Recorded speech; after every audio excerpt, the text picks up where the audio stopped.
Ici, je me situe dans les Hautes-Vosges orinoises, dans le massif forestier et montagneux du Vieil-Armand,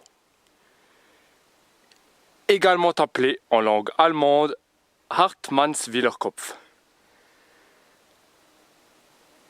Cette montagne, qui fut le théâtre d'atroces combats durant la Première Guerre mondiale de 1914-1918,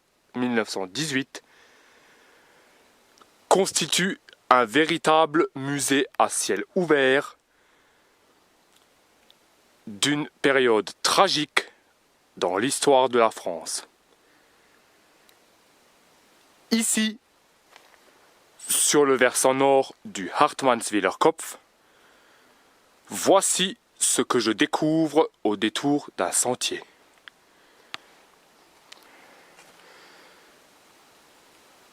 C'est extrêmement choqué que je découvre de remarquables vestiges de tranchées.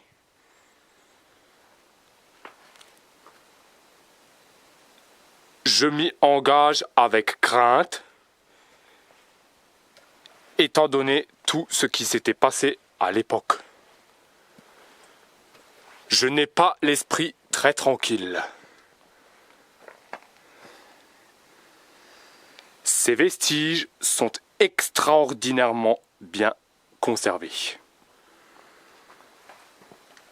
De part et d'autre de la tranchée se trouvent plusieurs salles obscures, très inquiétantes, dont voici un détail ici.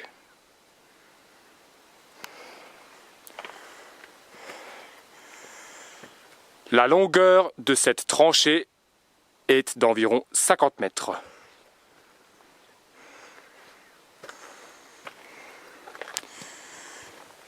Ici, à l'approche du poste de guet, je trouve ces anciennes fenêtres de tir.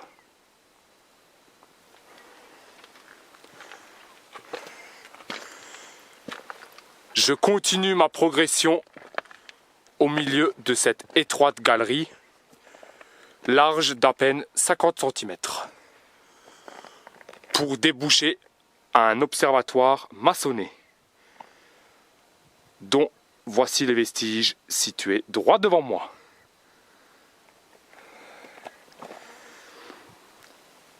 Je fais admirablement face avec le massif du Grand Ballon,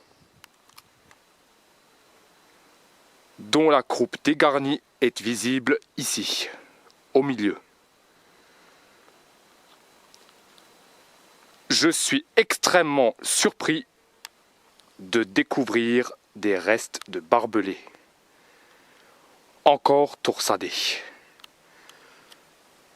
Une pure horreur de l'histoire française.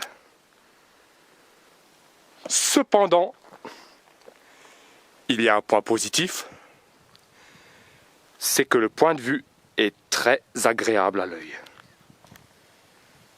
Avec justement le plus haut sommet vosgien en ligne de mire, le Grand Ballon et ses 1424 mètres d'altitude.